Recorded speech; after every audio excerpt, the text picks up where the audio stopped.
Hello and welcome, adventurers! Today's story will be a bit more lighthearted than the last video. I'll be telling you the story of the time that my teenaged Artificer became a mother for a short time. So, sit back, relax, and grab a snack. I'm Lunar Phoenix, and welcome to D&D Story Time. Now, this story takes place on the 4th of May in 2020, or May the 4th for all those Star Wars fans out there. This was the 6th session of a campaign a friend of mine had started by almost sheer accident. This campaign was originally just supposed to be a one-shot. Well, as the tale goes, the one-shot became a two-shot, and then it went from there. So, a session prior, the group had faced down an adult black dragon and lived to tell the tale. While we were searching around the cave, we found a clutch of eggs in one corner. Now, to explain, I was playing a half-silver dragon Artificer. Her patron deity was the goddess of metallic dragons the DM had created for his homebrew world. My character's name was Nyx.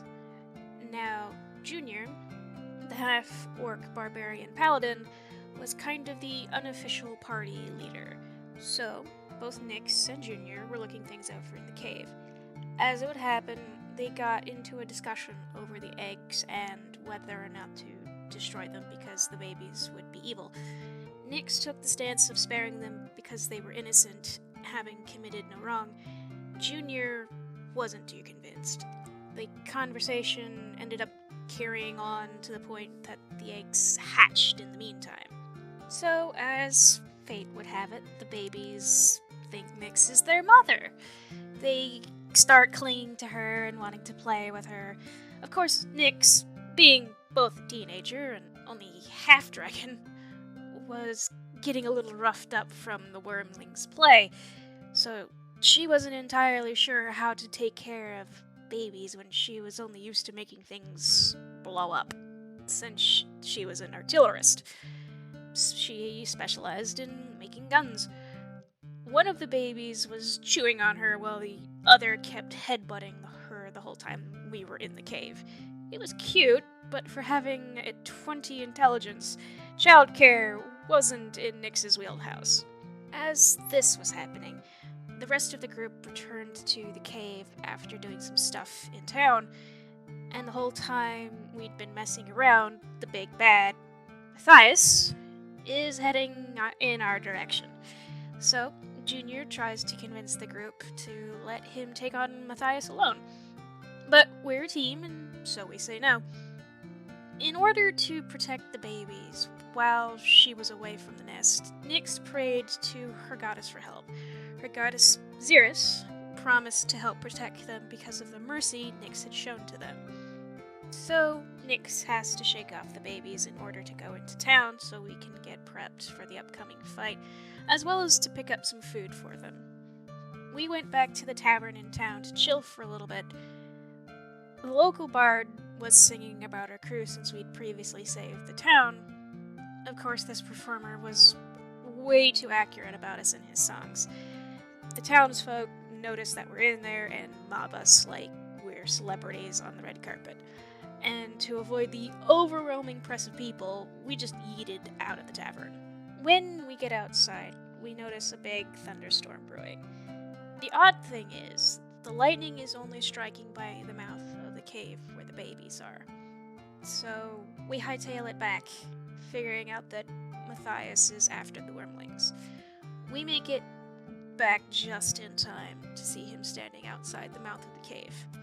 However, with Xeris' blessing, Matthias, who I should point out is a vampire, can't enter the cave. Since he can't get in, we square off. Junior has a magical sword that I suppose you could compare to the sun sword from Curse of Strahd, but with different abilities and the fact that it's not a blade of pure sunlight.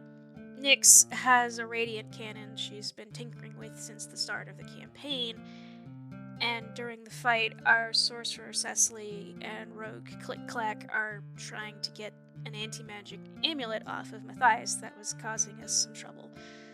When things were starting to look one-sided, our cleric Brian comes in with the big save by using divine intervention. The intervention was the storm breaking and the place being flooded with sunlight. Because Matthias is a vampire, this forces him to flee the scene. Before we can really celebrate, another dragon appears to take the wormlings with him. He explains that Xerus sent him to take the wormlings to a place where they can be safe and perhaps learn from other dragons about how to be good. Nyx has to say goodbye to the babies, and we end the session by getting yanked into another plane as we walk toward the cemetery nearby the cave. To this day, I wonder what hilarity would have happened had the wormlings stayed with Nyx.